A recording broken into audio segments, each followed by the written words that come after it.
ditetapkan tanggal 15 Juni ya. Jadi kelulusannya itu ditetapkan tanggal 15.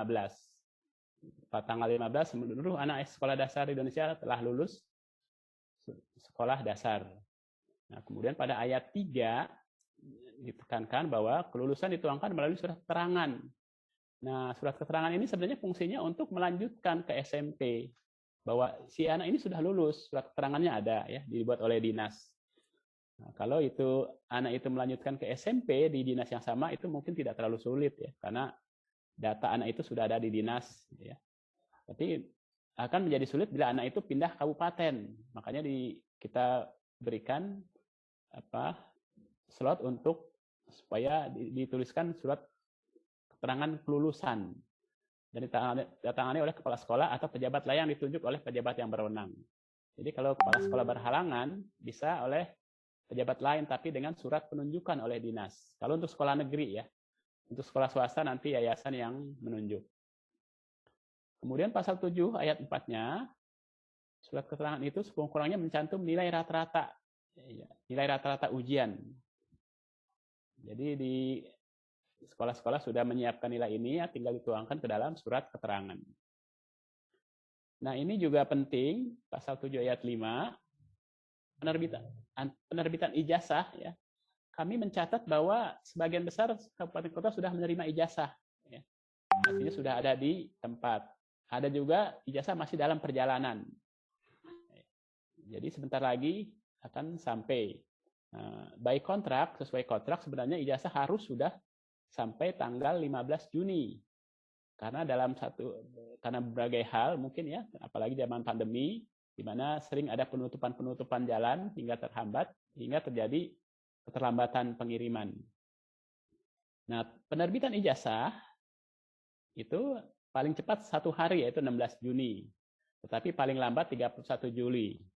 Nah, kami tim pengadaan ijazah sudah mengantisipasi bahwa pada pertengahan Juli ini mestinya sudah sampai semua di dinas kabupaten kota. Oleh karena itu, pada tanggal 31 Juli itu sudah terpenuhi semua ijazah di sekolah masing-masing. Nah, kemudian pasal 7 ayat 6, nah, tanggal penerbitan ijazah sebagaimana dimaksud pada ayat 5, kepala dinas sesuai kewenangan dapat menerbitkan surat edaran. Jadi, tanggal penerbitan ijazah antara 16 Juni sampai 31 Juli. Nah, beberapa dinas sudah menerima ijazah. Oleh karena itu, dinas boleh membuat kebijakan bahwa di dinas saya, di dinas kami, bahwa tanggal penerbitan ijazah adalah tanggal 1 Juli. Boleh saja. Ya, jadi harus ada dibuat kebijakan oleh dinas. Boleh. Ini sudah kami tuangkan di pasal 7 ayat 6. Nah, untuk pasal 7 ayat 7, ya, kadang-kadang kepala sekolah pada saat ijazah diterima, kepala sekolah sakit misalnya atau berhalangan. Ini boleh ditandatangani oleh pejabat lain asal ada pengangkatan atau penunjukan oleh pejabat yang berwenang, terutama dinas pendidikan kabupaten kota. Tahun-tahun lalu banyak hal-hal seperti ini ya, begitu ijazah diterima, kepala sekolahnya berhalangan, tidak bisa memegang pulpen misalnya untuk benar tangan, ya nanti bisa diwakilkan, bisa ditunjuk pejabat lain untuk menandatangani ijazah. Kemudian pasal 7 ayat 8, nah, bila ijazah sudah diterima di Dinas Pendidikan Kabupaten Kota, ya, seperti tadi diungkapkan oleh Ibu Direktur, kami mohon segera cepat-cepat diberikan ke satuan pendidikan untuk diberikan pada siswa. Jangan ditahan-tahan. Dulu pernah kejadian ditahan-tahan, kepala sekolahnya keburu wafat. Jadi susah kan urusannya ya. Jadi sebegitu terima lebih baik cepat-cepat didistribusikan sesuai data yang ada di dinas. Nah, ini halaman muka ijazah ya yang tadi kita sudah lihat bersama. Nah, ijazah seperti tahun-tahun sebelumnya ya standar ya. Nomor 1 itu adalah nama sekolah yang bersangkutan. Ijazah nomor 2 NPSN, nomor pokok sekolah nasional. Bapak Ibu sudah melihat di Persesjen belangkonya seperti ini ya. Kemudian nomor 3 itu nomenklatur, nama kabupaten kota. Itu juga standar. Kabupaten, misalnya di sini dicatatnya kabupaten atau kota Bandung. Di tempat lain contohnya kota atau kabupaten Malang. Nah, kemudian ini agak nama itu ya, nama provinsi. Kemudian nama siswa pemilik ijazah sesuai akta kelahiran dan ditulis huruf kapital. Nah, untuk nomor 6 ini ya, nanti di persesjen itu dinomorin memang setiap baris itu isian tempat tanggal lahir siswa pemilik ijazah. Nah, ada yang bertanya, ini kalau tanggal 7 Januari apakah ditulis 7 atau 07? Ya, coba Bapak Ibu lihat di akta kelahiran, karena itulah sumber data. Sebelum anak itu mempunyai NIK, maka akta kelahiran itu yang pertama. Jadi urut-urutannya adalah begitu anak lahir, ada surat catatan dari rumah sakit di mana anak itu dilahirkan, atau catatan bidan, bisa di bidan. Nah, dari catatan itulah dimasukkan ke dalam akta kelahiran. Nah, di akta kelahiran orang tua baru membuat KK atau mengupdate KK untuk memiliki nomor induk kependudukan ya, NIK. Nah, kemudian nomor 7 ya, ini nama orang tua wali silahkan ditulis ya. Dalam kasus-kasus tertentu ada anak misalnya yang tinggal di asrama, di panti, anak yatim piatu, ya silahkan nanti konsultasi pada kantor lurah setempat, sebaiknya walinya siapa gitu ya, menurut aturan-aturan kependudukan. Nah, di sana ada undang-undang juga tentang perlindungan anak. Nah, Bapak Ibu nanti harus lihat juga undang-undang perlindungan anak sebagai bagian dari rujukan untuk mengisi data-data anak. Karena di sana banyak opsi-opsi ya tentang orang tua wali, siapa yang bisa menjadi orang tua, siapa yang menjadi wali ya. Undang-undang tentang perlindungan anak. Kemudian nomor 8 data induk siswa pemilik ijazah ya. Nomor induk siswa pemilik ijazah itu biasanya ada di buku besar. Nah, kemudian NISN nomor 9 di sini ya, nomor induk siswa nasional itu hanya satu dan unik. Oleh karena itu ada beberapa dinas yang bertanya, Bapak, anak ini terlambat di data, tapi dia sudah kelas 6. Apakah berhak mendapat ijazah? Iya, berhak. Berikan ijazahnya. Sambil pada saat yang bersamaan, NISN-nya diurus. Gitu ya. Jadi berjalan paralel. Tidak boleh ada penundaan ijazah. Nah, kemudian nomor 11, kabupaten kota. Ya, tadi sudah. Sesuai nomenklatur yang ada. Nah, tanggal penerbitan. Nah, ini berbeda antara tanggal lulus dengan tanggal penerbitan beda ya. Tanggal penerbitan itu tergantung kebijakan dinas. Tapi menurut persesjen ini antara 16 Juni sampai 31 Juli. Nah, demikian Bapak Ibu. Nah, kita lanjut lagi. Nah, ini nama kepala sekolah. Nama kepala sekolah adalah sekolah yang menerbitkan ijazah ya. Kemarin juga ada bertanya tentang akreditasi, nanti kita diskusi bersama. Kalau sekolah negeri seperti biasa pakai NIP. Kalau swasta tidak usah pakai NIP ya. Kalau tidak ada kepala sekolahnya, hanya PLT ya boleh. PLT itu menandatangani ijazah. Tapi kata PLT ini tidak perlu dimasukkan. Gitu ya. Nah, kemudian dari stempel sekolah ya, tradisi kita sebagai legalitas. Pas foto 3x4 hitam putih atau berwarna. Ada juga menanyakan kemarin, Pak, boleh nggak pakai kerudung anak itu? Karena tidak ada ketentuan di sini tidak boleh. Bagi kami itu boleh, ya. Tidak ada ketentuan di sini tidak boleh ya. Ada juga yang menanyakan, Pak, kalau anak itu tidak punya tangan kanan, jarinya tangan kiri boleh. Jarinya berapa biji, berapa jari Pak? Karena nih ada yang luka waktu kelas berapa dia luka hingga jarinya tidak berfungsi. Di sini tidak dicantumkan berapa jari ya. 1 boleh, 2 boleh, ya, 3 boleh, kanan boleh, kiri boleh, gitu ya. Kemudian ini halaman belakang ya. Nah, ini nama siswa seperti tadi di halaman muka, NISN, kita ulang kembali di sini, ya, nomor 4. Kemudian nilai. Nah, untuk nilai ini kan banyak variasi-variasi ya. Nah, setiap sekolah, bahkan tiap guru memiliki kebijakan sendiri-sendiri. Nanti kami akan dibantu oleh beberapa teman guru. Kami harap mereka akan memberikan pengalaman dan bagaimana mereka mencantumkan nilai mereka di sini ya. Kita akan berbagi. Karena ruang ini kan ruang berbagi ya, sosialisasi dan berbagi. Kemudian nomor 7 rata-rata. Nomor ini bawahnya sama seperti halaman muka ya. Nah, nomenklatur kabupaten kota, kemudian tanggal penerbitan sama di halaman muka. Kemudian 11 itu stempel sekolah dan 10 nama kepala sekolah. Nah, itu tadi 2006, sebenarnya 2013 sama saja.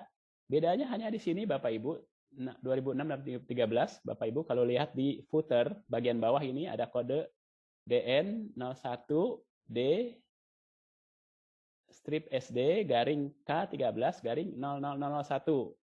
Perbedaan K 2006-2013, pertama di sini ya, di nomor seri, kedua di halaman belakang. Nomor seri Bapak Ibu tidak perlu mengisi, ini sudah dicetak oleh pencetak. Ya, yang kita sebut numerator. Nah, numerator ini sudah given ya. Di Persesjen sudah ada urut-urutan provinsi, 01 itu DKI kalau tidak salah ya. D itu SD, D itu dasar, pendidikan dasar, SD sekolah dasar, K itu kurikulum, 00001 itu nomor urut. Nomor urut ijazah itu dalam satu provinsi itu berurutan. Jadi misalnya provinsi Jogja, semua kabupaten kota itu diurut nomor 1 sampai nomor terakhir jumlah siswa. Jadi berurut semua. Satu provinsi itu selalu berurutan, 1 sampai nilai akhir sejumlah siswa. Untuk provinsi Kalimantan Selatan misalnya, mulai dari 1 lagi sampai nomor akhir seluruh siswa. Nah, bagaimana pengurutan kabupaten? Nah, nanti itu diserahkan pada pencetak ya. Kita juga sudah ada pengurutan berdasarkan database. Jadi bila dalam satu kabupaten kekurangan ijazah, bisa komunikasi dengan kabupaten sebelah. Kalau ada lebihan boleh diminta dengan berita acara. Jadi praktis gitu ya, dalam satu provinsi itu bisa bertukar-tukar. Sangat praktis, sangat fleksibel. Karena nomornya sama, nomor urut provinsi ya, sesuai urutan di Persekjen. Kalau nomor urut ijazah bisa bervariasi.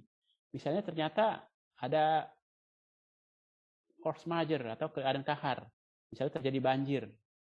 Kita harus mengganti ijazah. Digantikan nanti nomor urutnya adalah nomor urut tambahan pada urut terakhir. Tambahan. Nah, tambahan itu bisa ke Kabupaten A, Kabupaten B, Kabupaten C, terserah. Tidak masalah. Yang jelas satu provinsi berurutan 1 sampai nomor akhir. Termasuk tambahan dan penggantian. Nah, begitu Bapak Ibu. Nah, nomor seri ijazah ini sama ya.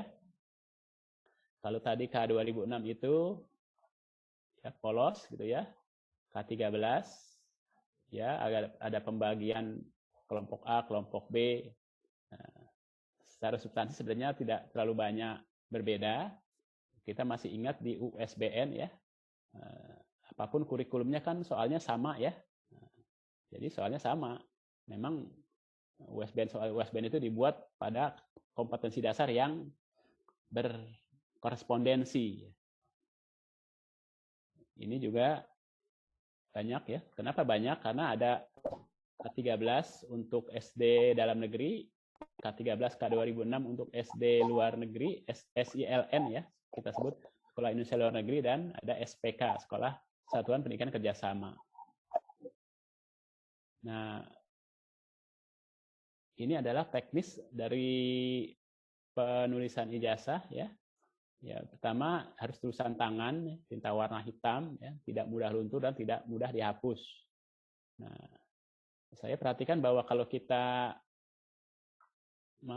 ke ATM itu ya kan ada struknya ya. Struk ATM itu ya, atau kalau kita belanja di supermarket itu ada struknya, itu 2-3 minggu itu sudah hilang tintanya itu tinta murah itu. Jadi 2-3 minggu sudah hilang, luntur. Nah, di sini harus pakai tinta yang tidak mudah dihapus dan tahan lama. Nah, saya kemarin kembali melihat ijazah SD saya, alhamdulillah hitam, tidak luntur dan tidak hapus ya. Nah, ijazah SD saya itu tahun 1977. Masih hitam, masih bagus. Nah, seperti itulah kita berharap bahwa tulisan dalam ijazah. Ijazah tidak boleh kotor, tidak boleh dicoret ya, tidak boleh ditimpa, dihapus, melainkan harus diganti dengan blanko yang baru. Untuk itu perlu kehati-hatian. Nah, di sini harus hati-hati banget ya. Jadi harus diyakinkan. Jadi sebelum menulis ijazah, teman-teman dinas kabupaten kota bisa meminta para orang tua memvalidasi kembali, benar nggak nama anak ini seperti ini, tanggal lahir, bulan, tahun sudah benar, nama orang tua sudah benar, jadi divalidasi kembali. Jadi kami menyarankan setiap anak diberikan selembar kertas data anak untuk divalidasi oleh orang tua. Nah, itu hasil validasi itu yang dipakai untuk mengisi ijazah, data ijazah. Seperti itu Bapak Ibu, itu usulan kami. Jadi sebaiknya data anak itu divalidasi ulang oleh orang tua atau wali sesuai akta-akta dokumen yang ada di rumah masing-masing. Nah, selanjutnya kadang-kadang penulis ijazah juga mungkin lelah hingga jadi kesalahan. Nah, kalau kesalahannya ada prosedurnya, disilang dengan tinta warna hitam kedua sudut ya, kiri kanan, di cross gitu ya. Dan nanti dibuat berita acara penggantian. Nah, Bapak Ibu, kami informasikan bahwa ijazah yang kami kirim ke Dinas Pendidikan Kabupaten Kota itu sudah termasuk cadangan. Meskipun ada cadangan, kami berharap seperti tadi diungkapkan Bu Direktur, mohon sekali hati-hati dalam menulis ijazah, karena kalau salah ya repot. Ya. Cadangan itu hanya 5%. 5% itu tidak banyak ya. Untuk kurikulum 2013, hanya 5%.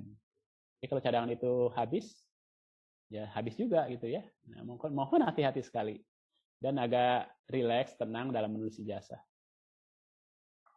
Nah, ijazah yang dikembalikan ke Dinas Pendidikan untuk dimusnahkan. Nah, kalau tadi ini tata cara ya penulisan seperti penggunaan tinta, kehati-hatian, bisa ada kesalahan.